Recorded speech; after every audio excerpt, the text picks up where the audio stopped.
Hello everyone, welcome back to my channel.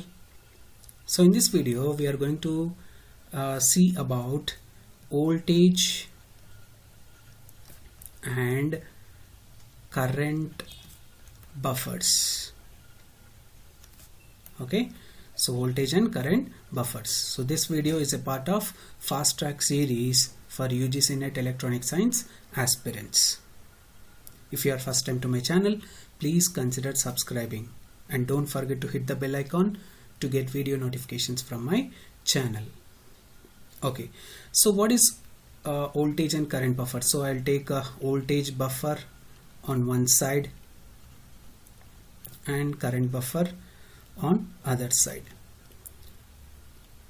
Okay, so buffers are mainly the circuits which are used in between cascade connections.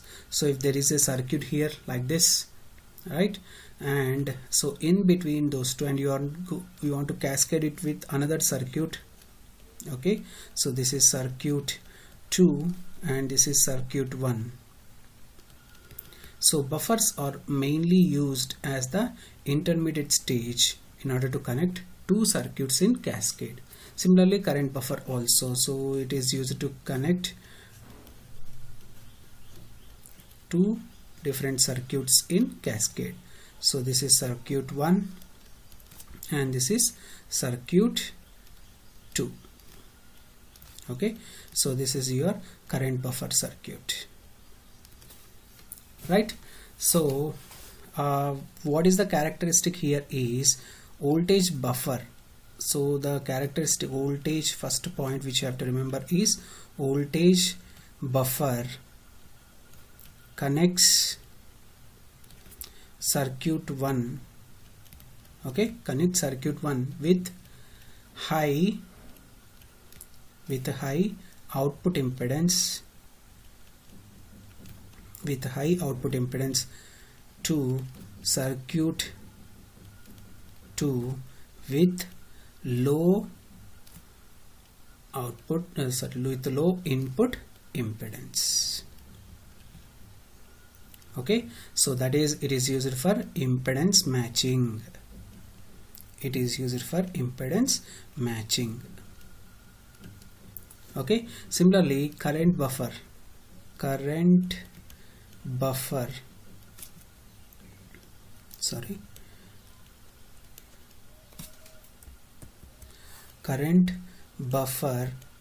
connects circuit 1 with low output impedance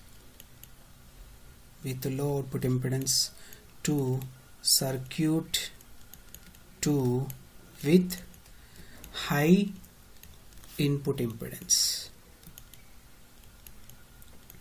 Okay, so this is also used for impedance matching only. Buffer circuits are mainly used for impedance matching, but the difference exists between voltage and current buffers in this. So it will always connect the circuit with high output impedance to low input impedance, and here exactly opposite, low input impedance to with low output impedance with high input impedance. Okay, so in order to connect this, what are the characteristics which we need? So here the circuit 1 will have the high output impedance. So when high output impedance is there, then buffer should also have the high input impedance in order to have this transmission, right? So if the output impedance of the first circuit is high, then buffer input impedance should also be high, because the output impedance and input impedance of buffer circuit must match. Output impedance of circuit 1 and input impedance of buffer should match. So in order to match, so voltage buffer should have high input impedance.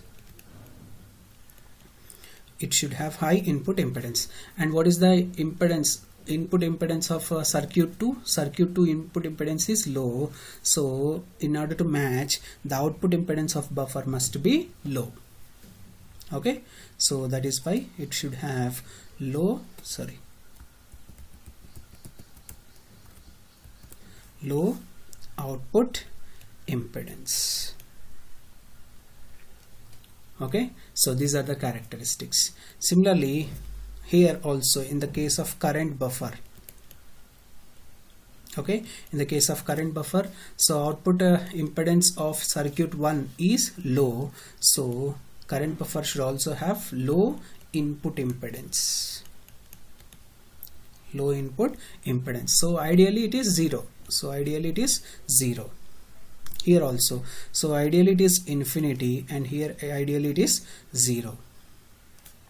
And current buffer, the circuit 2 will have high input impedance, so current buffer should have high output impedance. So ideally it is infinity again. Okay, so these characteristics are very important, and current buffer characteristic is asked in 2019 June exam. Okay, so in the previous paper you have this question, right? So third important point which you have to remember is in voltage buffer, so voltage gain is equal to 1. Okay, so that is how we are going to perform the impedance matching. So voltage gain is maintained as 1 in the case of voltage buffer, and here it is current gain is maintained as 1. Current gain is maintained as 1. So the feedback type which we use here is voltage series feedback. So all the voltage buffers follows this feedback, voltage series feedback, and here it is current shunt feedback. Current shunt feedback. So all the current buffers follows current shunt feedback. So for all the voltage buffers, voltage gain is 1. For current buffers, current gain is 1. Okay, so examples, if you use BJT configuration. So if you use BJT configuration, here it is common collector. Common collector configuration is the voltage buffer which we can use. Okay, so common collector, which is also called emitter follower. Emitter follower. And in the case of current buffer, so which configuration will have current gain as 1? So it is common base. So common base configuration can be used as current buffer. Okay, so it can be used as current buffer, right? So these are the important points which you have to remember in the case of voltage and current buffers. If you like the video, please hit the like button and comment below in the comment box. Thank you.